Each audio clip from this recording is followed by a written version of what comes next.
Hi friends, welcome back to Nisha cooking channel.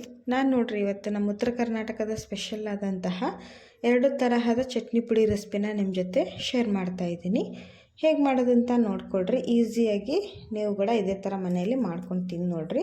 ತುಂಬ ರುಚಿಯಾಗಿರುವಂತಹ ಬಿಸಿ ಬಿಸಿ ಅನ್ನಕ್ಕೆ ಜೋಳದ ರೊಟ್ಟಿ ಚಪಾತಿ ಜೊತೆ ಸೂಪರ್ ಕಾಂಬಿನೇಷನ್ ಆದಂತಹ ಈ ಚಟ್ನಿ ಪುಡಿ ರೆಸಿಪಿನ ಹೇಗೆ ಮಾಡೋದಂತ ನೋಡ್ಕೊಳ್ರಿ. ಈ ವಿಡಿಯೋ ರೆಸಿಪಿ ನಿಮಗೆ ಇಷ್ಟ ಅನಿಸಿದ್ರೆ ನಮ್ಮ ಚಾನಲ್ಗೆ ಸಬ್ಸ್ಕ್ರೈಬ್ ಮಾಡ್ಕೊಳ್ರಿ, ಬೆಲ್ಲೈಕನ್ನ ಪ್ರೆಸ್ ಮಾಡಿ ವಿಡಿಯೋನ ಸ್ಕಿಪ್ ಮಾಡದೆ ನೋಡಿರಿ. ಆವಾಗ ಹೇಗೆ ಮಾಡೋದೆ ಅಂತ ನಿಮಗೆ ಗೊತ್ತಾಗುತ್ತೆ ನೋಡಿರಿ. ಇದನ್ನು ನಾವು ಪಲ್ಯಗಳಿಗೆ ಯೂಸ್ ಮಾಡ್ಬೋದು ಅಥವಾ ಹಾಗೆ ನಾವು ಎಲ್ಲದ್ರ ಜೊತೆ ತಿನ್ಬೋದು.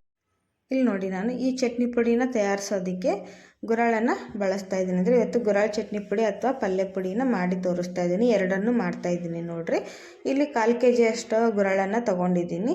ಇದನ್ನು ಚೆನ್ನಾಗಿ ಒಂದು 2-3 ಸರಿ ನೀರಲ್ಲಿ ವಾಶ್ ಮಾಡಿ ಇದನ್ನು ಬಿಸಿಲಿಗೆ ಒಣಗಿಸ್ಬೇಕು. ಯಾಕಂದರೆ ಇದರಲ್ಲಿ ಸಣ್ಣ ಸಣ್ಣ ಹರಳಿರುತ್ತೆ. ಇದನ್ನು ನೋಡಿಬಿಟ್ಟು ಚೆನ್ನಾಗಿ ಇದನ್ನು 1-2 ಸರಿ ವಾಶ್ ಮಾಡಿ ತಗೊಳ್ರಿ. ಈಗ ಇದನ್ನು ಹುರ್ಕೋಬೇಕು. ಇದಕ್ಕೆ ಒಂದು ಕಡಾಯಿನ ಬಿಸಿ ಮಾಡೋಕ್ಕೆ ಇಟ್ಟಿದ್ದೀನಿ. ಇದಕ್ಕೆ ಒಣಗಿಸಿ ತೊಗೊಂಡು ಬಂದಂಥ ಎಲ್ಲ ಗುರಳನ್ನು ಹಾಕ್ತಾಯಿದ್ದೀನಿ ನೋಡಿರಿ. ಇದಕ್ಕೆ ಕೆಲವೊಂದು ಕಡೆ ಹುಚ್ಚೆಳ್ಳು ಅಂತಲೇ ಕರೀತಾರೆ, ನಾವು ಗುರಳ್ ಅಂತ ಹೇಳ್ತೀವಿ. ಆರೋಗ್ಯಕ್ಕೆ ತುಂಬ ಒಳ್ಳೆಯದು ನೋಡಿರಿ. ಈ ಪೌಡ್ರ್ ಒಂದಿದ್ದರೆ ಪಲ್ಯಗೆ ಒಳ್ಳೆ ರುಚಿ ಕೊಡುತ್ತೆ. ಇದನ್ನು ಜಾಸ್ತಿ ಹೈ ಫ್ಲೇಮ್ ಇಟ್ಟು ಹುರಿಬಾರ್ದು, ಯಾಕಂದರೆ ಇದು ಚಿಕ್ಕ ಚಿಕ್ಕ ಕಾಳಾಗಿರೋದ್ರಿಂದ ಬೇಗ ಹೊತ್ತೋಗುತ್ತೆ. ಇದನ್ನು ಲೋ ಫ್ಲೇಮ್ ಇಟ್ಕೊಂಡು 1 ನಿಮಿಷದಲ್ಲಿ ಇದನ್ನು ಚೆನ್ನಾಗಿ ಫ್ರೈ ಮಾಡಿಕೊಳ್ರಿ. ಜಾಸ್ತಿ ಹೊತ್ತು ಹುರಿದ್ರೆ ಏನಾಗುತ್ತೆ, ಹೊತ್ತೋಗ್ಬಿಡುತ್ತೆ ಜಾಸ್ತಿ ಹೈ ಫ್ಲೇಮ್ ಇಟ್ಟು ಹುರಿದ್ರೆ. ಹಾಗಾಗಿ ಸ್ವಲ್ಪ ಲೋ ಫ್ಲೇಮ್ ಇಟ್ಕೊಂಡು ಇದನ್ನು ಹದವಾಗಿ ಹುರ್ಕೊಳ್ರಿ. ಆವಾಗ ಚೆನ್ನಾಗಿ ಬರುತ್ತೆ. ನಿಮಗೆ ಗೊತ್ತಾಗುತ್ತೆ, ಅದು ಫ್ಲೇವರ್ ಬಿಟ್ಟು ಅದರ ಅರೋಮ ಎಲ್ಲ ಬಿಟ್ಕೊಳ್ಳುತ್ತೆ. ಘಮ ಬರೋತ್ತಿಗೆ ಗೊತ್ತಾಗುತ್ತೆ ಚೆನ್ನಾಗಿ ಫ್ರೈ ಆಗಿದೆ ಅಂಥೇಳಿ. ಆವಾಗ ಇದನ್ನು ಫ್ಲೇಮನ್ನು ಆಫ್ ಮಾಡಿಬಿಡ್ಬೇಕು. ಇಲ್ಲಾಂದರೆ ಅದು ಚಿಟ್ಪಟ ಅಂಥೇಳಿ ಸಿಡಿಯೋಕ್ಕೆ ಸ್ಟಾರ್ಟ್ ಆಗುತ್ತೆ. ಹಂಗೆ ಸಿಡಿಯೋಕ್ಕೆ ಸ್ಟಾರ್ಟ್ ಆದಾಗ ನೀವೇನು ಮಾಡಬೇಕು, ಫ್ಲೇಮನ್ನು ಆಫ್ ಮಾಡಿ ಇದನ್ನು ಕೆಳಗೆ ಹಾಕಿ ಒಂದು ಪ್ಲೇಟಿಗೆ ತೆಗೆದಿಡಬೇಕು. ಈಗ ನೋಡಿರಿ, ಇಲ್ಲಿ ಸಿಡಿತಾ ಇದ್ದೀನಿ, ನಿಮಗೆ ತೋರಿಸ್ತಾ ಇದ್ದೀನಿ ನಾನು. ಈ ಥರ ಸಿಡಿಯೋಕ್ಕೆ ಸ್ಟಾರ್ಟ್ ಆದಾಗ ಏನು ಮಾಡಬೇಕು, ಫ್ಲೇಮನ್ನು ಆಫ್ ಮಾಡಿಬಿಡ್ರಿ. ಇಲ್ಲಾಂದರೆ ಹಾಗೆ ಬಿಟ್ಬಿಟ್ರೆ ಏನಾಗುತ್ತೆ, ಹೊತ್ತೋಗುತ್ತೆ. ಈಗ ನೋಡಿರಿ ಕರೆಕ್ಟಾಗಿ ಫ್ರೈ ಆಗಿದೆ. ಇದು ಕಪ್ಪು ಇರೋದ್ರಿಂದ ಇದು ಹೊತ್ತಿದೆ ಅಂತಲೂ ಗೊತ್ತಾಗೋದಿಲ್ಲ ಸರಿಯಾಗಿ. ಹಾಗಾಗಿ ಇದನ್ನೇನು ಮಾಡಬೇಕು, ಫ್ಲೇಮ್ ಆಫ್ ಮಾಡಿ. ಇಲ್ಲಿ ನೋಡಿರಿ, ನಾನು ಕಂಪ್ಲೀಟಾಗಿ ತಣ್ಣಗಾಗಕ್ಕೆ ಬಿಟ್ಟಿದ್ದೀನಿ. ಇದಕ್ಕೆ ಸ್ವಲ್ಪ ಒಂದು ರುಚಿಗೆ ತಕ್ಕಷ್ಟು ಉಪ್ಪನ್ನು ಹಾಕ್ತಾಯಿದ್ದೀನಿ. ತಣ್ಣಗಾದ್ಮೇಲೆ ಹಾಕಿ ಆಮೇಲೆ 1-2 ಗಡ್ಡೆ ಬೆಳ್ಳುಳ್ಳಿ ಹಾಕ್ತಾಯಿದ್ದೀನಿ ನೋಡಿರಿ.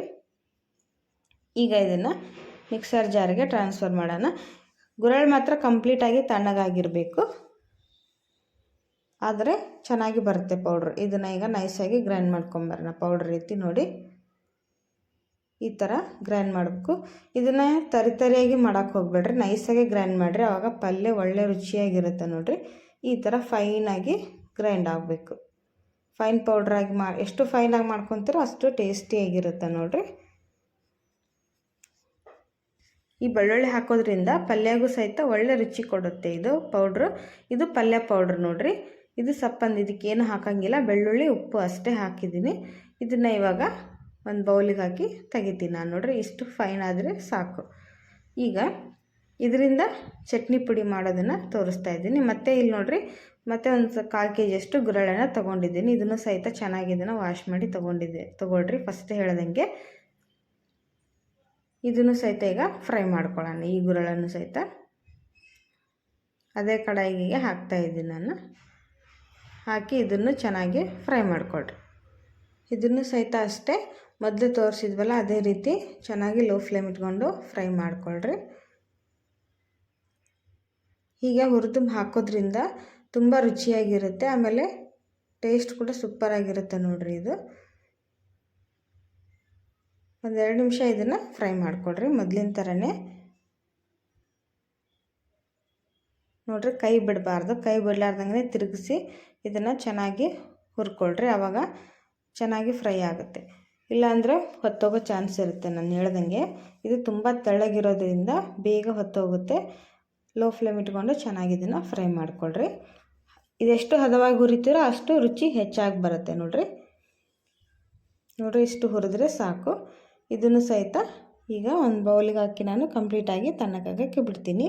ಯಾವುದೇ ಚಟ್ನಿ ಪುಡಿ ಮಾಡಬೇಕಾದ್ರೂ ಅಷ್ಟೇ ನೋಡಿರಿ, ನೀವು ಕಂಪ್ಲೀಟಾಗಿ ಹುರಿದ್ಮೇಲೆ ತಣ್ಣಗಾಗೋಕ್ಕೆ ಬಿಡಬೇಕು. ಬಿಟ್ಟ ಮೇಲೇ ಬಳಸ್ರಿ, ಆವಾಗ ಜಾಸ್ತಿ ದಿನ ಬರುತ್ತೆ ಚಟ್ನಿ ಪುಡಿ. ನೀವು ಬಿಸಿ ಬಿಸಿಯಾಗಿ ಗ್ರೈಂಡ್ ಮಾಡಿದ್ರೆ ಬೇಗ ಕೆಟ್ಟೋಗುವಂತಹ ಚಾನ್ಸಸ್ ಇರುತ್ತೆ. ಹಾಗಾಗಿ ನೀವು ಯಾವುದೇ ಚಟ್ನಿ ಪುಡಿ ಮಾಡಬೇಕಾದ್ರೂ ಸಹಿತ ಹುರ್ಕೊಂಡಿದ್ರೆ ಅದನ್ನು ಚೆನ್ನಾಗಿ ತಣ್ಣಗಾದ್ಮೇಲೆ ಗ್ರೈಂಡ್ ಮಾಡಬೇಕು.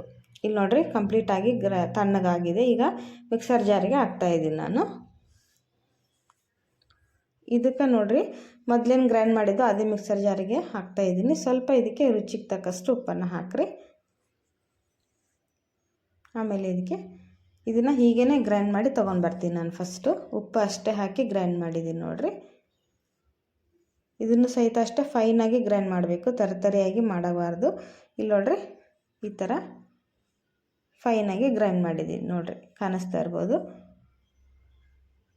ಗುರಳ್ ಪುಡಿ ಸ್ವಲ್ಪನೂ ಹೊತ್ತೋಗಿಲ್ಲ. ಗುರಳು ಚೆನ್ನಾಗಿ ಹದವಾಗಿ ಹುರ್ಕೊಂಡ್ರೆ ಚೆನ್ನಾಗಿ ಬರುತ್ತೆ. ಇದಕ್ಕೆ 1-2 ಗಡ್ಡೆ ಬೆಳ್ಳುಳ್ಳಿನ ಸೇರಿಸ್ತಾ ಇದ್ದೀನಿ. ಆಮೇಲೆ ಇಲ್ಲಿ ನಾನು 2 ಟೇಬಲ್ ಸ್ಪೂನಷ್ಟು ಅಚ್ಚ ಖಾರದ ಪುಡಿನ ಹಾಕ್ತಾಯಿದ್ದೀನಿ ನೋಡಿರಿ. ನಿಮಗೆ ಖಾರದ ಪುಡಿ ಜಾಸ್ತಿ ತಿನ್ನೋರಿದ್ದರೆ ಖಾರ ಇನ್ನೂ 1 ಸ್ಪೂನು ಜಾಸ್ತಿ ಹಾಕ್ಕೋಬೋದು. ಇದನ್ನು ಈಗ 1-2 ಸರಿ ಗ್ರೈಂಡ್ ಮಾಡ್ಕೊಂಡು ತಗೊಂಡು ಬರ್ತೀನಿ. ಫೈನಾಗಿ ಗ್ರೈಂಡ್ ಮಾಡಿರಿ. ಇಲ್ಲಿ ನೋಡಿ ಈ ಥರ ಗ್ರೈಂಡ್ ಮಾಡಿ ತಗೊಳ್ರಿ. ತುಂಬ ತರಿಯಾಗಿದ್ದರೆ ಚೆನ್ನಾಗಿರಲ್ಲ. ಫೈನಾಗಿ ನೈಸಾಗಿ ಗ್ರೈಂಡ್ ಮಾಡಿರಿ, ಆವಾಗ ತುಂಬ ಚೆನ್ನಾಗಿ ಬರುತ್ತೆ ನೋಡಿರಿ. ಎಷ್ಟು ಘಮ ಘಮ ಅಂತ ಇದೆ ಅಂದರೆ ಈ ಪೌಡ್ರ್ ಮಾಡಿದರೆ ಕಿಚನ್ನೆಲ್ಲ ಇದರದ್ದೇ ಸ್ಮೆಲ್ ಇರುತ್ತೆ ನೋಡಿರಿ. ತುಂಬ ಚೆನ್ನಾಗಿ ಫ್ಲೇವರ್ ಇರುತ್ತೆ ಇದರದ್ದು. ನೋಡಿ ಬಿಸಿ ರೊಟ್ಟಿ ಜೊತೆ ಸ್ವಲ್ಪ ಮೊಸರು ಹಾಕ್ಕೊಂಡು ತಿಂತಾಯಿದ್ರೆ ಸೂಪರಾಗಿರುತ್ತೆ. ಬಿಸಿ ಅನ್ನಕ್ಕೂ ಚೆನ್ನಾಗಿರುತ್ತೆ. ಬಿಸಿ ಅನ್ನಕ್ಕೆ ಈ ಪೌಡ್ರ್ ಹಾಕಿ ಸ್ವಲ್ಪ ತುಪ್ಪ ಹಾಕಿ ತಿನ್ನಬೇಕು, ತುಂಬ ರುಚಿಯಾಗಿರುತ್ತೆ ನೋಡಿರಿ. ಇದರಿಂದ ಏನು ಹೆಲ್ತ್ ಬೆನಿಫಿಟ್ಸ್ ಇದೆ ಅಂದರೆ ಇದು ನಮ್ಮ ಸ್ಕಿನ್ನಿಗೆ ತುಂಬ ಒಳ್ಳೆಯದು. ಆಮೇಲೆ ಇದರಿಂದ ವೆಯ್ಟ್ ಲಾಸ್ ಕೂಡ ಆಗುತ್ತೆ. ಬೇಡವಾದಂತಹ ಕೊಬ್ಬಿನ ಅಂಶವನ್ನು ನಮ್ಮ ದೇಹದಲ್ಲಿ ಕರಗಿಸುವಂಥ ಶಕ್ತಿ ಇರುತ್ತೆ. ಆಮೇಲೆ ನಮ್ಮ ಹೃದಯಕ್ಕೆ ತುಂಬ ಒಳ್ಳೆಯದು ನೋಡಿರಿ. ಗುರಳನ್ನು ನಾವು ಜಾಸ್ತಿ ತಿನ್ನೋದ್ರಿಂದ ಅಂದರೆ ದಿನ ಅಡುಗೆಗಳಲ್ಲಿ ನಾವು ಬಳಸೋದ್ರಿಂದ ನಮ್ಮ ಹೃದಯ ಸಂಬಂಧಿ ಕಾಯಿಲೆಗಳನ್ನು ನಿವಾರಿಸುವಂಥ ಶಕ್ತಿ ಕೂಡ ಇದರಲ್ಲಿ ಇರುತ್ತೆ ಅಂತ ಹೇಳ್ತಾರೆ. ಹಾಗಾದರೆ ನೋಡಿರಿ ಈ ಥರ ನೀವು ಮಾಡಿ ಪೌಡ್ರ್ ಇಟ್ಕೊಂಡು ನೋಡಿರಿ. ಮನೆಯಲ್ಲಿ ಎಲ್ಲದಕ್ಕೂ ಇನ್ಸ್ಟಂಟಾಗಿ ನೀವು ಇದನ್ನು ಚಟ್ನಿ ಪುಡಿಗೆ ಸಲಾಡಿಗೂ ಸಹಿತ ಯೂಸ್ ಮಾಡ್ಬೋದು. ಇಲ್ಲಿ ನೋಡಿರಿ ನಾನಿದು ಸಪ್ಪನ್ ಗುರಳ್ ಪುಡಿ ಮತ್ತು ಖಾರದ ಗುರಳ್ ಪುಡಿ ಎರಡನ್ನೂ ಮಾಡಿ ತೋರಿಸಿದ್ದೀನಿ. ಈ ಸಪ್ಪನ್ ಗುರಳ್ ಪುಡಿನ ನಾವು ಪಲ್ಯಗಳಿಗೆ ಯೂಸ್ ಮಾಡ್ತೀವಿ. ಖಾರದ ಪುಡಿ ಹಾಕಿರುವಂತಹ ಚಟ್ನಿ ಪುಡಿನ ನಾವು ರೈಸ್ಗೆ ಅಥವಾ ರೊಟ್ಟಿ ಚಪಾತಿ ಜೊತೆ ನಾವು ತಿಂತೀವಿ ನೋಡ್ರಿ. ಹಾಗಾದರೆ ಇಷ್ಟ ಆಯಿತು ಅಲ್ವಾ ಫ್ರೆಂಡ್ಸ್? ಇಷ್ಟ ಅನಿಸಿದ್ರೆ ನೋಡ್ರಿ ನಮ್ಮ ಚಾನಲ್ಗೆ ಸಬ್ಸ್ಕ್ರೈಬ್ ಮಾಡಿಕೊಡ್ರಿ, ಬೆಲ್ ಐಕನನ್ನು ಪ್ರೆಸ್ ಮಾಡಿ.